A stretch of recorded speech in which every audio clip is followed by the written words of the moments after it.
No, I'm not crying. I'm doing drugs. Yeah, that's what it was. Lots drugs. No crying. No.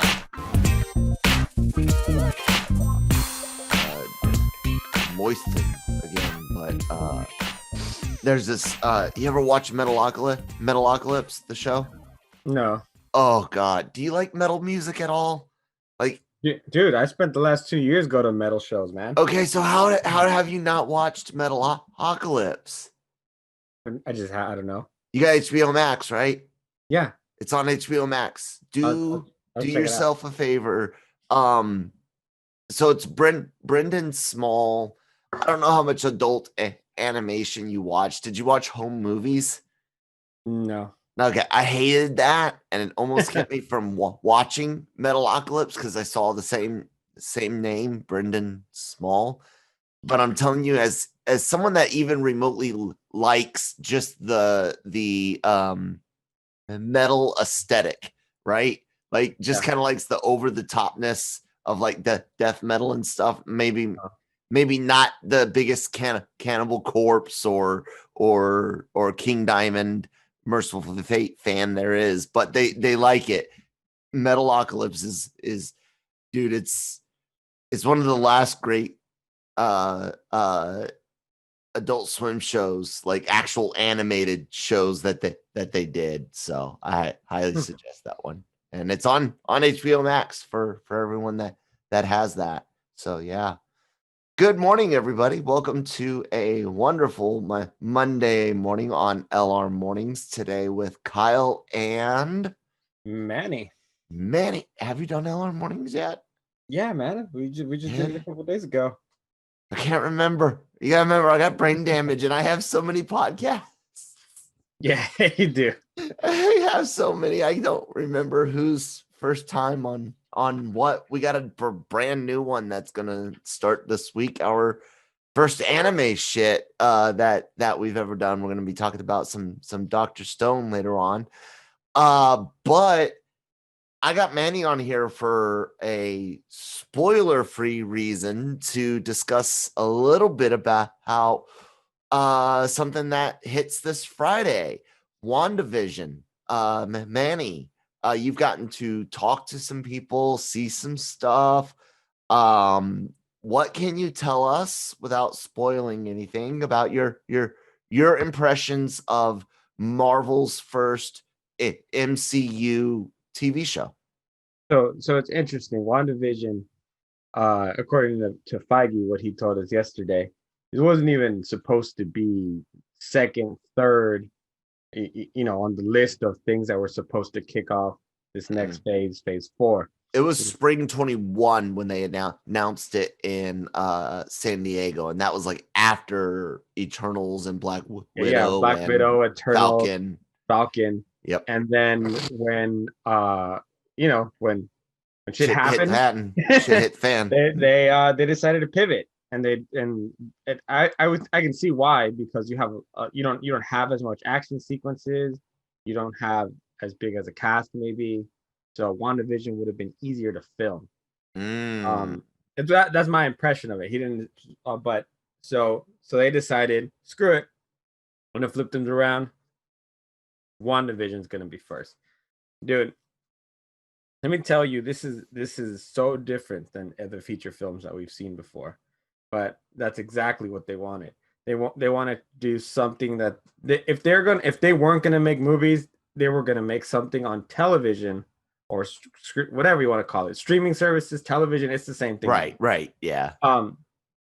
That you couldn't do on the big screen. That would never work in a feature film, but would work for the small screen. In this case, with WandaVision, they went with a sitcom feel, but they did it so beautifully well, and we got to watch the first 3 episodes of WandaVision. So I'm not nearly going to talk about what goes on in them, other than the fact that they stay very true to whatever era they're portraying in that episode. Ooh. I mean, they were able to what they were able to accomplish, and then what they did as far as making sure that they stayed true to the um source, to the like to the 50s, to the 60s, and everything. It was done so well. They had something that they call a like a research boot camp, where they just got together and watched all kinds of things from those specific eras. um and you can tell, that they had a really good time. And even though some of the first episodes, because they were so far back, they wanted to stay so original to it. They actually they had a live studio audience to do the Oh wow. laugh tracks and things like that, which according to like Elizabeth Olsen and stuff, wasn't as easy as you might think, because it's like you're filming something, but you need to play to the camera, Yeah. but you're getting live reactions. So like it was different than what a lot of the actors are used to, because you think about it, they're used to like those giant big green screens and Yeah, just the massive cast is whatever. around with the crew members, and sure, somebody might laugh at a funny line, but most people are trying to stay silent to not ruin a take, while Right. at a filming of good old fashioned home improvement, those actors and going, even I brought up a 90s show, but going like you said, 50s and 60s, actors had to learn multitasking. One, of course, blocking, a lot more important in TV than in movies, because of the invisible fourth wall where all the cameras and the audience is. In the 50s and 60s, they had to do adverts in TV, which was pretty funny. And then you're right, movie actors and TV actors didn't blend as much today, or didn't blend as much 50 years ago as they do today, let alone 60, 70 years ago. And then of course today, yeah, everybody and their mothers trying to get on a streaming service or a AMC HBO style cable show, while also being multi-millionaire paid Hollywood worker. It's weird how it works out. That's cool though. They use an actual studio audience. So the feel of this, does it feel does it still feel MCU quality? Oh, 100%. But what they do is, this is WandaVision. This is very specific. This is very different, which is Right. but they and this is, I think this is, I think, what I love the most, was that it's interwoven so well, and you get so like subtle hints, because if you're a fan of the MCU, you're gonna catch up on so many very, very subtle hints that you're gonna remember from certain movies, from certain, well, obviously movies, because that's all I've done, but and it's very, very clever, and that's part of it. What I loved was that it's completely a sitcom as far as the way it's written and the way it progresses, but the bigger narrative is interwoven, and you get little tiny hints of it as you go along. And because you already know the characters and you know their abilities, and you know what they've been through as far as the previous phase, Right. um you pick up on those things, and it just makes it just makes it that much better.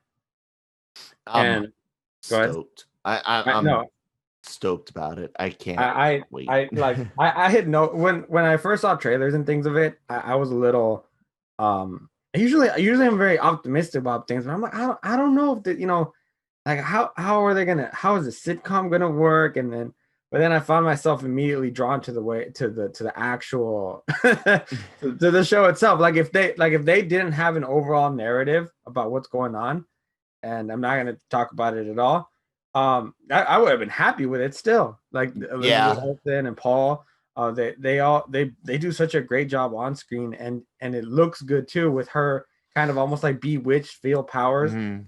that it was just fun anyway. Yeah. You know, It sounds and like they were probably able to save that, like you said, this may, even though they wanted this to feed into Doctor Strange, Multiverse of Madness, to me it sounds like plans have changed since 2019. And I'm not even talking about because of the virus. I'm saying I think actual story shit changed between San Diego 2019 and today even. Um, but like I said, less, it seemed like it would have less actiony. There's some scenes where we see Vision in his full-blown MCU Vision get up, and he looked good. And we all saw the trailer for Falcon Winter Soldier. That looked freaking amazing. Does it seem that Disney went ahead and maybe gave Feige and company a little bit more money for these versus that first season of Mandalorian, which we can all point and say, yeah, your budget was there, and even season two a little bit, not as much as season one. They definitely had a better budget for season two Mando. But does everything look like, I know it's different, but does it still have that big screen production value? Does that make sense? yeah. So the interesting thing about it is that it couldn't have that.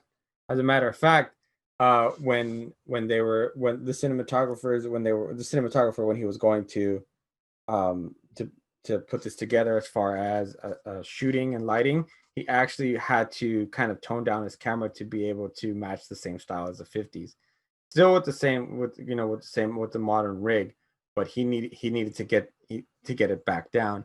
They also went into kind of their I guess they call them their archives, Mm-hmm. and they did research and they brought back the proper lighting that they actually used back then. Yeah, black and white So is lit completely different than color yeah, filming. so maybe they didn't need that big of a budget because even their effects, they have to look as cheesy as they did back then. Yeah, It popping is in and funny. out. Yeah. My curiosity, and you might not have seen it, and you might not be able to speak on it, was more of like, as we get more towards the end and get closer to whatever world it appears that she's in with the bigger MCU world. I didn't know if you'd gotten to see anything that showed, because from the trailer it does look very cinematic. I don't think we're gonna get any of the CGI issues that people had in Mando's season one. Um just simply because fucking Marvel has a shit ton more clout. They can honestly say we made, what is it now, 24 movies including Far From Home, right? Yeah, Well, Far From Home is technically Sony. Sony. Like I said, including Far From Home and Homecoming, 24 movies. Out of that they've had three that some might consider subpar. Most other people would consider the other 20 plus to be good. And even the three subpar ones, they're like, I could still watch it. What are your three subpar ones? I'm curious. I think most people would say Cap 1 because of the villain. They really didn't go well with they were so worried about the Nazi stuff that Red Skull really suffered. They didn't quite know what to do with him. They could have went full Hydra like they did, but done it the way he was with Nazism in the comics. You know what I'm saying? He just Yeah. wasn't Red Skull enough. Thor: The Dark World. and Age of Ultron are usually the three I hear people say, out of all of the MCU movies, not me. I like Age of Ultron and First Avenger. Dark World's okay. Hey, but I hated Iron Man 3. I don't like that one. I would And actually watch Dark World again before Iron Man 3. and then I would agree. Age of Ultron was probably my biggest disappointment as far as their big Avengers films. I see. I liked it enough. God damn, Ultron was the worst depiction of Ultron I've seen. But it gave us Wanda. It did, and Vision. Yep, and Vision. In a very cool thing where Vision hands the I remember being in the theaters and seeing that, and he hands the hammer to Thor, and everybody is just like, yeah. That was and that was also the first hint that we got that Captain America would hold that hammer. Yes. That's one of that's one of the things I immediately connected. See, Ultron is one of those characters that I do believe I would love to see Zack Snyder make a film with. You can make that as dark and gritty as you want because Ultron is a son of a bitch. Yeah, he is. You know, you do not Disneyfy Ultron and make him tell jokes. He doesn't do that. But it's kind of it's kind of hard to do the proper Ultron without it coming from the proper mind. And in the comics, we all know that mind was the original Ant-Man, Hank Pym. Thank you. Who Hank Pym, who in both the 616 and the Marvel universe tried to kill, or well, at least physically abused, and in the Ultimate universe tried to kill his wife, Janet. And in the original comics, he just strikes her, like backhands her or something like that. In the comic books, Janet's actually a mutant and actually has legitimate bug DNA in her, and he like tries to bug spray her. What a dick, dude! Yeah, fucking Hank Pym, and I was so curious as to how they would do him for the MCU because I'm like, that is a character that, yeah, sure, he's done great hero things, but at the same time, dude, he's like backhanded his fucking wife, and you don't do that. So, Marvel is they got all this stuff to work with, all these really great characters that they've done in the movies, and now we get to see this longer form TV stuff. Does this get you more excited about the next shows? So yes, it definitely does. If this is the quality of shows that they're going to be doing, then I'm all in. Like, and it's like kind of like Feige said. He said to get ready for the new and the different, and they were very happy that although they had to shuffle in an unexpected way, that the unexpected has always served Marvel well, and they were ready to make the change. And so yeah, I'm so much looking forward to whatever they have going up next. And then the other thing that they talked about, which with the Mandalorian, actually, let's be real, because some people nowadays are so spoiled rotten that they get upset over the fact that that some shows like The Boys also is released week to week instead of the traditional, I call it all at once, all at once. They're very excited and happy with the week to week releases because of the conversations that it can spark throughout the weeks. Exactly.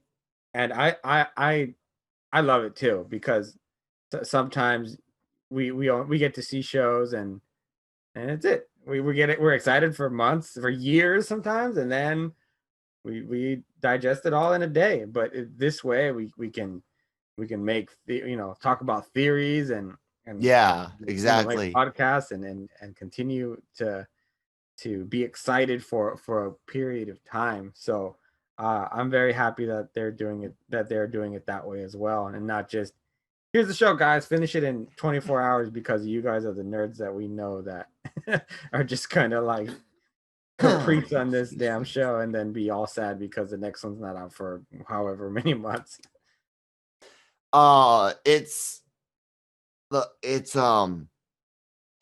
me think of how I want to say this. I have a lot of concerns about Phase 4 moving forward with the MCU, who personally, and they're all based on personal feelings, not necessarily any leaks, rumors, or anything like that. I watched the portal scene again last night, and kind of just to remind myself of what just happened, and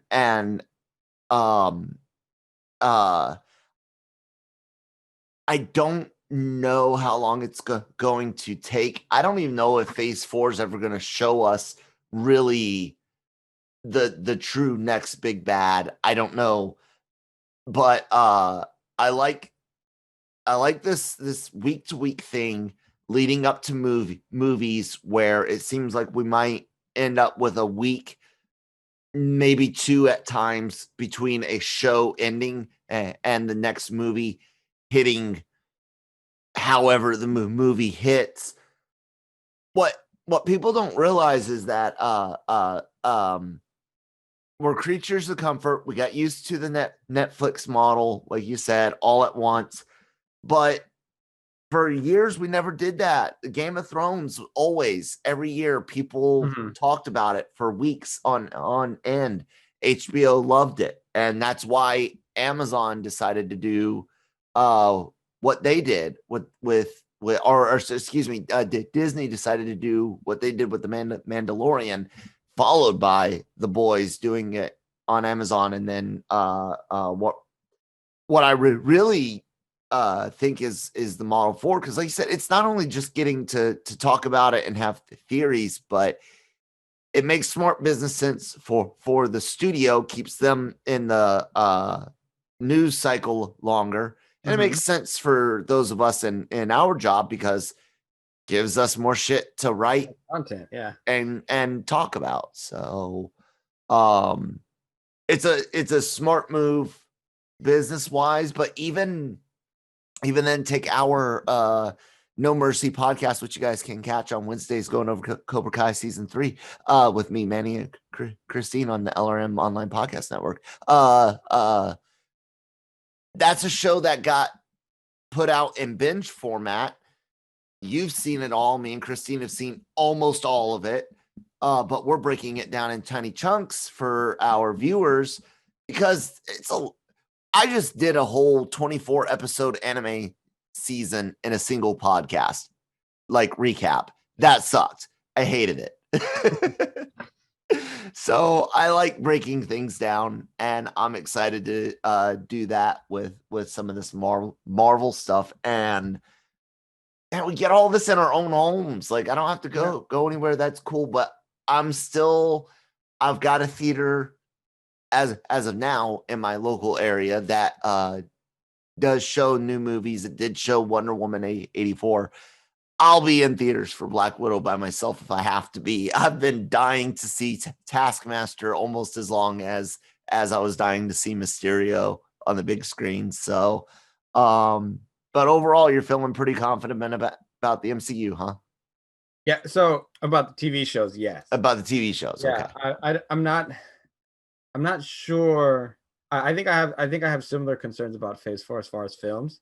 Can you care about it as much, right? You reach such a level on Endgame, and can you care about it again? Yeah, and the other thing also is you're starting off with the film about a specific character in Phase 3, and when before Black Widow, she's obviously from as far as back as Iron Man 2, and so I know that they talk about passing the baton and things like that to Florence Pug's character, but just I don't know. It just, like, how much do I really care about the Eternals, and how much how much do I really care about, like, Shang-Chi? I think really right now the only MCU movie that I'm kind of excited, like super excited for, would be like what, Blade maybe. And but I'm super hyped for not only like WandaVision now after I've seen it, but Moon Knight, hands down, Moon Knight. She-Hulk, I've wanted to see that forever. You read Lemire's. You're a big comic guy. Am I saying his name right, Lemire, or is it Lemire? Lemire. Okay. I admire Jeff greatly. I've got boxes of Black Hammer and Black Hammer spinoffs and his run on Moon Knight. Yeah. Oh my God. Great. Like, you want to talk about you don't have to do it specifically, but you want to talk about the best blueprint for that show? Do that. Just take the first 2 arcs, put it together, that first year of Jeff Lemire on Moon Knight, and use that as your blueprint. Mr. Moon on screen would be so fucking cool. I cannot wait to see that character on screen. So like, yeah, are the movies probably gonna be fun? Heck yeah. Like you said, Taskmaster is a very cool character that you know, we have been to, you know, thanks to last year, we should have already got to see him, but we're not there yet. Yeah. But, you know, hopefully soon we will. I have a theater in my area, but it's a drive-in, so that's fun. Yeah. And do they do it over the AM/FM radio, or is it? Yeah, through the radio. Sound quality on FM still sucks.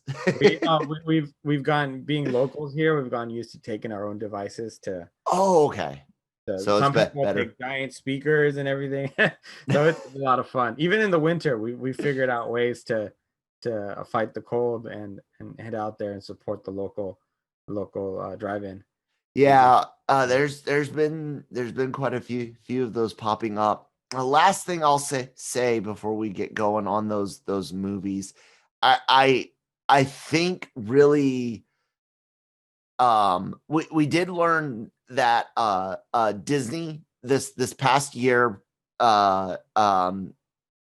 did do a little bit better than, I'm not going to go into all of the numbers, but it does appear that Disney did do overall better over the holidays last year than HBO Max, as far as downloads and views and things like that. You guys can find a really, really great piece by Brandon Coots on LRMonline.com, bringing down some of the bigger numbers.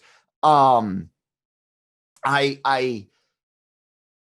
worry about caring enough, but I also, like, they keep saying this is going to feed directly in, but we've heard it for so many other shows. I guess I'm worried about these first couple being insulated more, because they were or are still unsure of their theatrical plans and stuff for Black Widow and Spider-Man and blah blah blah whatever.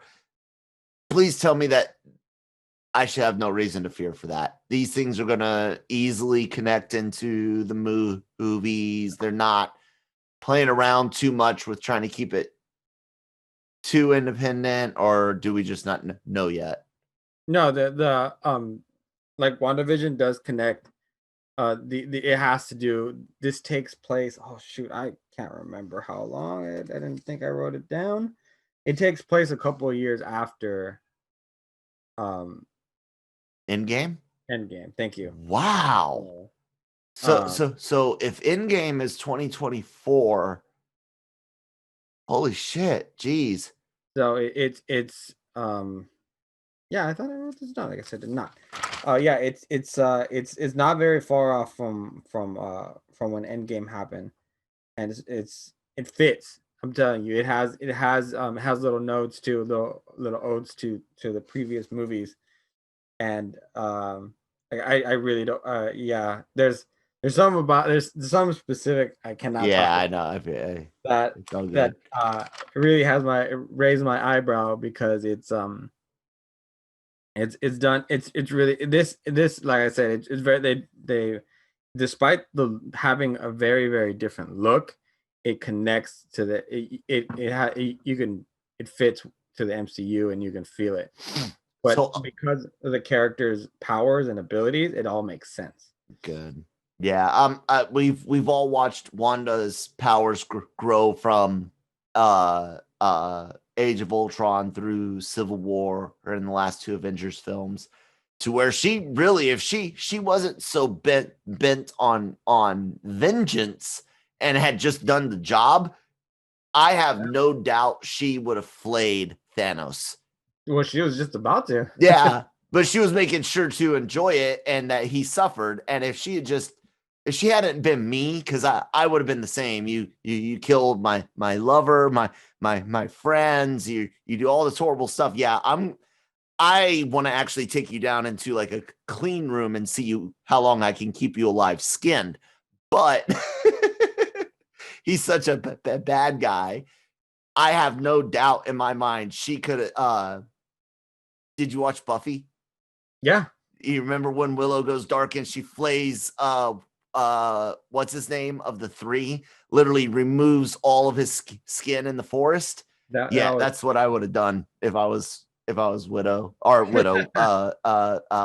Wanda to Thanos. But a lot of character. Well, the same could be said about Star-Lord. He oh yeah. Yeah, no, Thanos had gotten the head of many people. Oh yeah, but Star-Lord, he doesn't have the power to take on Thanos anymore. No, not anymore. Maybe if Ego was still around in some form or another. God damn, it's gonna be so great, guys. We're getting so much close. Loki, I can't wait for that shit. Yeah. Fucking, oh, yeah. I cannot believe of all of the obscure shit in American history for us to see Loki fuck with. Loki's DB Cooper. like I love that I like that he collects almost like a Bill and Ted entourage of time travelers.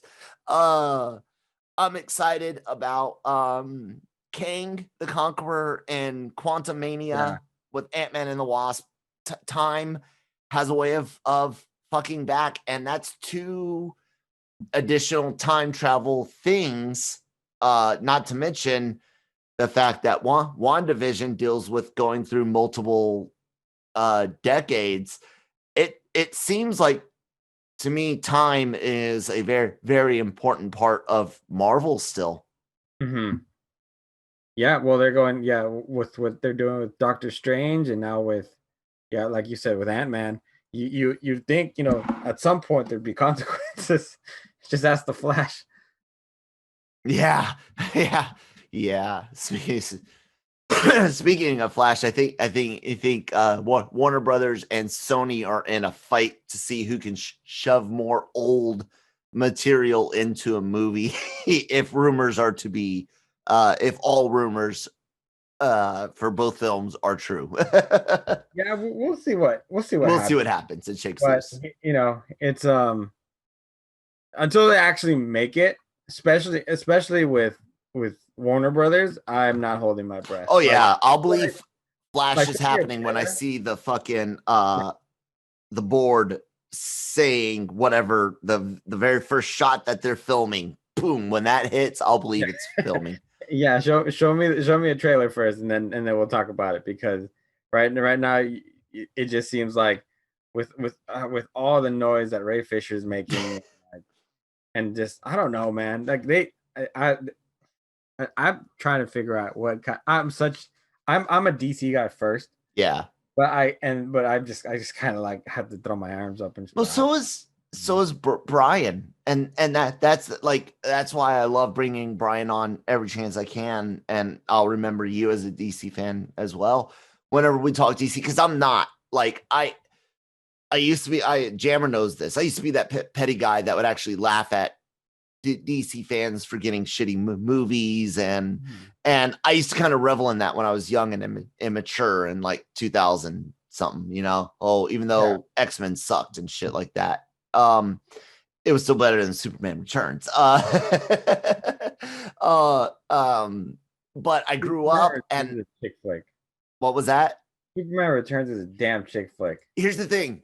Everybody and their mother says they hated Superman Returns, which is a Donner film.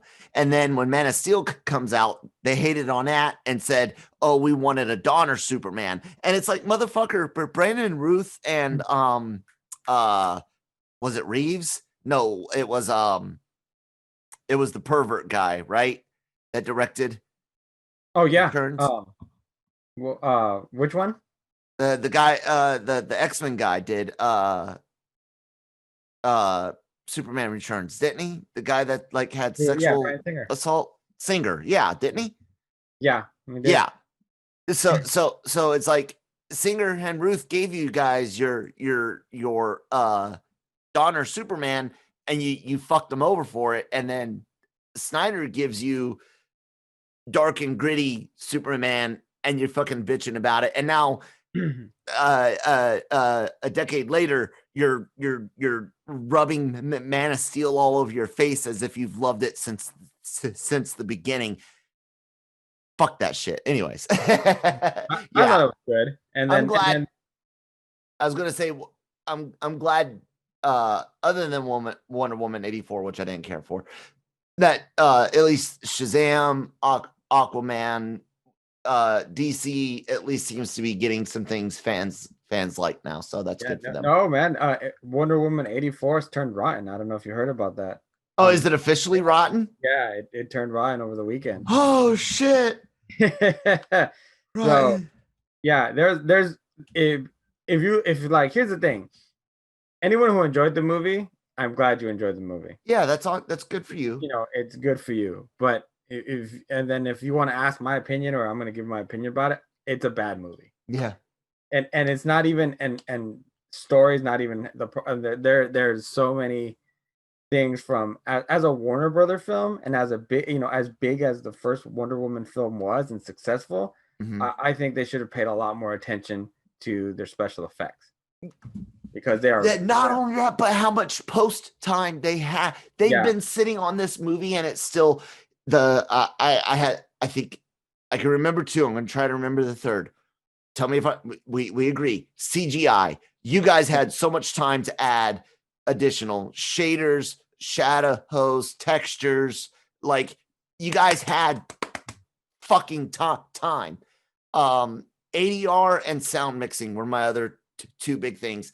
There's times in the last battle where her and Maxwell are talking, especially Maxwell, but the sound mixer, dude, you sucked. I can't hear Maxwell worth shit over the music, over the flying papers and wind. Like, yeah, mechanically even, that was a mess of a movie. Yeah, I think my worst thing was when she saves the two little kids. At one point when they're rolling, you get hands down, you can tell it's a dummy. And I remember turning to my girlfriend and going, that was a dummy. That they didn't even try that. If Lucasfilm can go in and remove Jeans Guy, yeah, you guys could have cleaned this shit up over the last 18 months. Anyways. Thank you so much, Manny, for being a part of this today. I'm really excited to see some of the stuff you've seen. And so you've only seen 3 episodes, huh? 3 episodes. 3 episodes of the 9. And ladies and gentlemen, we will be getting 2 episodes this Friday, according to Disney. And then it'll be once a week. We'll end up with a week off. And then we'll head right into Falcon and Winter Soldier, which is pretty cool, unless things change. Nick is hosting what is supposed to be Marvel Multiverse Mondays. We will be discussing and reviewing WandaVision episodes. There'll be guests. I'm, I guess, the primary co-host, but guys like Manny, of course, will be joining and whatnot. We've got a lot of stuff going on, like I said. 10 some odd podcasts a week starting this week, I think. So please subscribe to the YouTube channel and the podcast network, wherever you get your podcasts from. And of course, LRMonline.com every day for all of your entertainment news, needs, and opinions. Manny, any last words, or just go ahead and tell people where they can find you at online? You can find me on Twitter at LRM_Emmanuel, or you can find me on Instagram at riddlemethis_510. There you guys go. I'm at that Kyle Malone on Twitter, at that number one, at that one Kyle Malone on Instagram. Thank you guys so much for listening. We will talk to you tomorrow.